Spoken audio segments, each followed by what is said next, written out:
আজকের ভিডিওতে আমি তোমাদেরকে ইউটিউবের এমন তিনটা সেটিংস দেখাবো যেগুলো করলে কিন্তু ইউটিউবে তোমরা সারাদিন ধরে ভিডিও দেখলেও ইন্টারনেট ডেটা কোনো মতেই শেষ হবে না।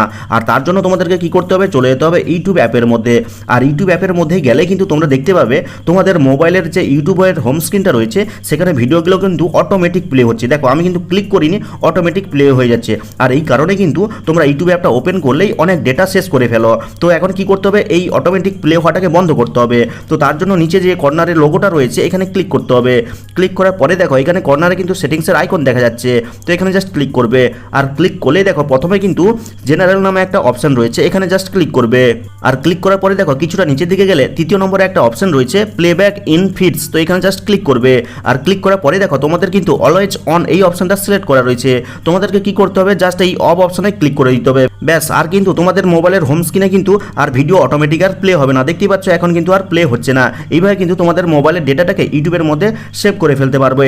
এবার চলো তোমাদেরকে দ্বিতীয় নম্বর সেটিংস দেখাই। আবার কি করবে, এই নিচের এই লোগোতে ক্লিক করবে। ক্লিক করার পরে আবার এই সেটিংস আইকনে ক্লিক করবে। ক্লিক করার পরে দেখো নিচের দিকে কিন্তু অনেকগুলো অপশন রয়েছে। একদম নিচে দেখো একটা অপশন রয়েছে যেখানে লেখা রয়েছে ডেটা সেভিং। তো এখানে জাস্ট ক্লিক করবে। ক্লিক করার পরে দেখো এখানে কিন্তু ডেটা সেভিং মোড নামে একটা অপশন রয়েছে যার বটন কিন্তু তোমাদের অফ করা রয়েছে।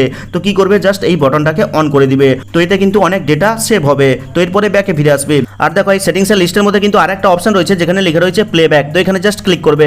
আর ক্লিক করলে কিন্তু প্রথমে একটা অপশন রয়েছে অটো প্লে নেক্সট ভিডিও। তো আমার কিন্তু অপশনটা অফ করা রয়েছে, তোমাদের কিন্তু অন রয়েছে। আর যদি অন থাকে তাহলে কিন্তু প্রচুর পরিমাণে ডেটা নষ্ট হবে, কারণ এই অপশনটা যদি অন থাকে আর সেই অবস্থায় যদি তুমি কোনো একটা ভিডিও দেখতে দেখতে ঘুমিয়ে পড়ো তাহলে কিন্তু পরের ভিডিওটা কিন্তু অটোমেটিকই আবার প্লে হয়ে যাবে, অর্থাৎ কন্টিনিউ কিন্তু ভিডিও চলতে থাকবে। আর এতে কি হবে, তোমার মোবাইলের ডেটা কিন্তু ফালতু ফালতু নষ্ট হবে। তাই এই অপশনটাকে অবশ্যই অফ করে দিবে।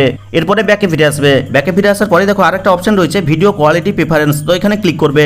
ক্লিক করার পরে দেখো এখানে কিন্তু ইন্টারনেট ডেটা এবং ওয়াইফাই ডেটার কিন্তু দুটো আলাদা আলাদা সেটিংস রয়েছে, যেখানে দেখো অটো সিলেক্ট করা রয়েছে। তোমাদেরকে কি করতে হবে, এই যে ডেটা সেভার অপশন রয়েছে এখানে ক্লিক করতে হবে, এবং যদি ওয়াইফাইতে চালাও তাহলে এখানেও কিন্তু ওয়াইফাই ডেটা সেভার অপশনটাকে চালু করে দিতে হবে। ব্যাস, এরপরে তোমরা যখন ইউটিউবে ভিডিও দেখবে অনেকটা কিন্তু ডেটা সেভ করে তোমাদের ভিডিওগুলো প্লে হবে। তো এখন চলো আর একটা সেটিংস, যেটা হচ্ছে বোনাস সেটিংস। তোমরা কি করবে, একদম চলে যাবে মোবাইলের হোম স্ক্রিনে এবং ইউটিউব অ্যাপটার উপর আঙুলটাকে প্রেস করে রাখবে। প্রেস করে রাখার পরে দেখো এখানে কিন্তু আইর মতন একটা অপশন রয়েছে, তোমাদের হয়তো ইনফো নামে অপশন থাকতে পারে, ওখানে জাস্ট ক্লিক করবে। ক্লিক করলে কিন্তু এরকম ইন্টারফেস পেয়ে যাবে। তো দেখো উপরের দিকে ডেটা ইউজেস নামে একটা অপশন রয়েছে, তো এখানে জাস্ট ক্লিক করবে। আর ক্লিক করার পরে দেখো এখানে কিন্তু মোবাইল ডাটা, ওয়াইফাই এবং ব্যাকগ্রাউন্ড ডেটা নামে একটা অপশন রয়েছে। তো তোমরা কি করবে, এই যে ব্যাকগ্রাউন্ড ডেটা অপশনটা রয়েছে এটাকে জাস্ট অফ করে দিবে।